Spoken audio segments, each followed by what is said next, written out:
ഇന്ന് ഉസ്താദിന് ചിലവായിരുന്നു കേട്ടോ. അപ്പം ചപ്പാത്തി ഉണ്ടാക്കാമെന്ന് വിചാരിച്ചു. ഞാനെന്ത് കേട്ടി 3 ഗ്ലാസ് പൊടിയെടുത്ത് ഉപ്പും വെള്ളം ഒഴിച്ചിട്ട് കണ്ടോ. ഇതേപോലെ തവിയും കൊണ്ട് ഇളക്കിയിട്ടുണ്ടെങ്കിണ്ടല്ലോ കയ്യിലേക്ക് ആവുകയോ ചെയ്യൂല കേട്ടോ. തുള്ളി പൊടികളും കയ്യിലാവില്ല. നല്ല എളുപ്പമാണ് കുഴക്കാൻ. നിങ്ങൾ ആരെങ്കിലും കുഴക്കലുണ്ടാവും.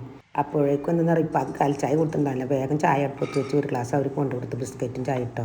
പിന്നെ ഗ്രീൻ പീസ് തലേന്ന് തന്നെ വെള്ളത്തിലിട്ടിരുന്നു. ഞാൻ ഗ്രീൻ പീസ് മസാലക്കറി ഉണ്ടാക്കാമെന്നാണ് വിചാരിച്ചതേ. അപ്പോൾ അത് വെള്ളത്തിലിട്ട് അത് കുക്കറിൽ ഇട്ടു കേട്ടോ. തിരക്ക് പിടിച്ച് തീ കത്തിക്കാൻ നോക്കുമ്പോൾ ലൈറ്ററൊന്നും കാണാനില്ല. അപ്പോൾ ഗ്യാസ് കൊണ്ട് തന്നെ വേഗം ഒരു കടലാസ് തീ കത്തിച്ചിട്ട് വേഗം അടുപ്പ് കത്തിച്ചു കേട്ടോ. അടുപ്പ് ചൂടായാലും ചപ്പാത്തി വേഗത്തിൽ ചുട്ടെടുക്കാൻ പറ്റുള്ളൂ. അപ്പോൾ ഞാൻ വേഗം കത്തിച്ചെടുത്ത കേട്ടോ. ഒരു കാലം വെള്ളം അടുപ്പത്ത് വെച്ച് തീ കത്തിയപ്പോഴത്തേക്ക് നമ്മൾ ഗ്രീൻ പീസ് നല്ലപോലെ വെന്തുട്ടോ. ഞാനെപ്പോഴും ഗ്രീൻ പീസ് ഉണ്ടല്ലോ ആദ്യം വേവിക്കുകയും ചെയ്യപ്പെടാതെ, അല്ലെങ്കിൽ വേവില്ല. പിന്നെ ഗ്രീൻ പീസിൽ എന്താണെന്ന് പറയുക, ഉരുളൻകിഴങ്ങും ഉള്ളിയും തക്കാളിയും പിന്നെ ഇഞ്ചിയും വെളുത്തുള്ളിയും മുളക് പൊടി മല്ലിപ്പൊടി മഞ്ഞൾപ്പൊടി ഗരം മസാലപ്പൊടിയൊക്കെ ഇട്ട് വെക്കുമ്പോഴത്തേനുണ്ട് കോളിമ്പെല്ലാം അടിക്കണം.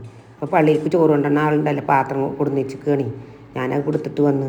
അപ്പോൾ രാവിലത്തെയും ഉച്ചക്കലത്തെയും പാത്രം ഇട്ടോ. അത് അങ്ങനെ കരിവേപ്പിലയും വെള്ളം ഒക്കെ ഒഴിച്ചിട്ട് കുക്കറിൽ അടുപ്പത്ത് വെച്ചു കേട്ടോ, മസാല വേവാൻ വേണ്ടിയിട്ട്. അപ്പോൾ അതിന് വേഗം ചപ്പാത്തി പരത്തട്ട് വെച്ചിട്ട് ഇങ്ങോട്ട് പോകുന്നതാണ്. ഞാൻ രാവിലെ എണീറ്റ് സുബഹിസ്കാരം കഴിഞ്ഞിട്ടേ പിന്നെ ലുഹംസ്കരിച്ചിട്ട് അടുക്കളയിൽ കയറുക കേട്ടോ. കാരണം എന്താ പറയുക, സൂര്യൻ ഉദിച്ച് എത്ര മിനിറ്റ് കഴിഞ്ഞാൽ ലുഹംസ്കരിക്കാത്ര. പിന്നെ അടുക്കളയിൽ കയറി ലുഹംസ്കരിക്കലുണ്ടാവില്ല. അപ്പോൾ റൂസ്കാരം കഴിഞ്ഞ് പിന്നെ ഇന്ന് വെള്ളിയാഴ്ച ചിലപ്പോൾ കാഫുസൂറത്തൊക്കെ ഓതി അത് കഴിഞ്ഞിട്ടാട്ടോ അടുക്കളയിൽ കയറിയത്. അതാണ് ഇത്ര തിരക്കിൽ പണിയെടുക്കുന്നത്. അങ്ങനെ ഉരുളൻകിഴങ്ങും ഉള്ളി മസാലക്കറിയൊക്കെ വെന്തിട്ട് നല്ല വെള്ളമൊക്കെ വറ്റി പോയിരിക്കണം കുക്കറിലടിച്ചിട്ട്. വെള്ളം അടുപ്പത്ത് വെച്ച് നല്ല ചൂടാവും ചെയ്തു. അടുപ്പും ചൂടായി. അപ്പോൾ എന്താ ചെയ്തെന്നറിയോ, ഒരു ചകിരിമണ്ട അതിൻ്റെ ഉള്ളിലേക്ക് ഇട്ടിട്ടേ ചപ്പാത്തി ചൂടുള്ള കല്ലടുപ്പത്ത് വെച്ചു കേട്ടോ. വെള്ളം നല്ല തിളച്ചിരിക്കുകയല്ലേ. അപ്പോൾ എന്ത് ചെയ്തു എന്നാൽ പാലടുപ്പത്ത് വെക്കുക വിചാരിച്ചിട്ട് ചായക്കേ പാലും വെള്ളം കൂടി അടുപ്പത്ത് വെച്ചു. അങ്ങനെ അതിൽ ചൂടാൻ നിന്നു കേട്ടോ. ഞാനെന്താ അതിൽ ഒഴിക്കുന്നത് ഡാൽഡയും വെളിച്ചെണ്ണയും ചൂടാക്കിയിട്ടാണ് ആ പാത്രത്തിലെടുത്തത്. അങ്ങനെ അത് 2-3 ചുട്ടപ്പോഴത്തേന് നമ്മൾ ചായ തിളച്ചു കിട്ടും. അപ്പോൾ വേഗം ചായപ്പൊടി ഇട്ടു. അപ്പോൾ അവർ പറഞ്ഞു കേട്ടോ എന്താണെന്നറിയാം, മധുരം ഉണ്ടാകുന്നു, അവിടെ നിന്ന് ഇടാമെന്ന് പറഞ്ഞു. അങ്ങനെ ഞാനെന്ത് ചെയ്തു, വേഗം ചൂടാക്കണതിൻ്റെ മുമ്പ് തന്നെ ഫ്ലാസ്കിൽ ഒഴിച്ച് വെച്ചിട്ടോ ചായ. പിന്നെ ബാക്കിയുള്ള ചപ്പാത്തി കൂടി ചൂടാണ്ടായിരുന്നേ.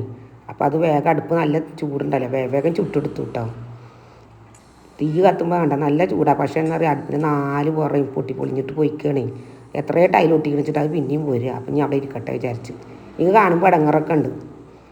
അങ്ങനെ ചപ്പാത്തി ചുള്ളിൽ കഴിഞ്ഞിട്ടോ. അപ്പോൾ വേഗം കട്ടി വറുത്തിടണ്ടേ, വേഗം ചീനച്ചട്ടി തന്നെ അടുപ്പത്ത് വെച്ച് നല്ല ചൂടുണ്ടല്ലോ. വേഗം ഉള്ളി ഇട്ടിട്ട് കുറച്ച് കരിവേപ്പില ഇട്ട് ഞാൻ ആദ്യം വെളുത്തുള്ളിയും ചതച്ചിട്ടുണ്ട്. എന്നാലും പിന്നെ എണ്ണയിൽ ഒത്തിരി വെളുത്തുള്ളിയും ചതച്ചിട്ട് നല്ല മണം കിട്ടും. അപ്പോൾ അങ്ങനെ ഉപ്പാക്കുള്ളതേ കുറച്ച് ഉപ്പിട്ടിട്ട് ഉപ്പാക്ക് മാറ്റി വെക്കുകയാണ്. പിന്നെ കുറച്ച് ഉപ്പ് അധികം ഇട്ടു. അങ്ങനെ വെള്ളം പിന്നെ അടുപ്പത്ത് വെച്ച് ചോറിന് എത്തിക്കണ്ടേ. ചപ്പാത്തി ചൂട് കഴിഞ്ഞപ്പോൾ നല്ല ചൂടുണ്ട്. അപ്പോൾ അടുപ്പത്ത് തന്നെ വെള്ളം കയറ്റി വെച്ചു. അങ്ങനെ ഞാൻ ചപ്പാത്തി ചൂടിലൊക്കെ കഴിഞ്ഞപ്പോൾ 2 പാത്രം കറി 3 പാത്രത്തിൽ ചപ്പാത്തി ആക്കി. അപ്പോൾ അവർ പറഞ്ഞു 9 മണിക്ക് വരുമെന്നാണ് പറഞ്ഞിരുന്നത് കേട്ടോ. പിന്നെ ഉണ്ട് കോളിംബെല്ലാം അടിക്കണം. അപ്പോൾ ഞാൻ പോയി നോക്കുമ്പോൾ മൂപ്പര് അകത്ത് കയറി ഇരിക്കുന്നുണ്ട്. ഇപ്പാനോട് വർത്താനം പറഞ്ഞിരിക്കുക. അപ്പോൾ ഞാൻ വേഗം കൊണ്ടുപോയി കൊടുത്തു കേട്ടോ. ഓടി പണിയെടുത്തിട്ട് നല്ല ചൂടാണ്. വിയർത്ത് കുളിച്ചിരിക്കുക കേട്ടോ. എന്താ അറിയോ, രാവിലെ തന്നെ നല്ല ചൂടല്ലേ. അപ്പോൾ സമയം 9 മണിയായി കൂട്ടും. അപ്പോൾ ഇവർ ചായക്ക് വന്നിരിക്കുന്നുണ്ട്. അപ്പോൾ ഞാനും കൊടുത്തിട്ട് എന്ത് കേട്ടി ചായയും ഒക്കെ ഇവിടെ കൊടുന്ന് വെച്ചു. പിന്നെ ഞങ്ങൾക്കുള്ള സുലൈമാനി ഉണ്ടാക്കി അതൊന്നും കൊടുത്ത് ഞങ്ങൾ കുടിക്കുക കേട്ടോ. പക്ഷേ ഇനിയും പണികളുണ്ട് കേട്ടോ. പാത്രം കഴുകണം, അതുപോലെ കോഴികളെ വിട്ടിട്ടില്ല. പിന്നെ ഉച്ചക്കൾക്ക് 3 ആൾക്ക്, വൈകുന്നേരത്ത് 3 ആൾക്ക്. അപ്പോൾ മീൻ കൊടുന്ന് വെച്ചിട്ടുണ്ട്. ഇനി മീൻ കറിയും ചോറൊക്കെ വെക്കണം. ഫാൻ്റെ ചുവട്ടിലിരുന്നപ്പോൾ എന്തൊരു സുഖമാണെന്ന് അറിയാം. അപ്പോൾ ഇത്രയേ ഉള്ളൂ കേട്ടോ ഇന്നത്തെ അതിൻ്റെ രാവിലത്തെ ചിലവ്.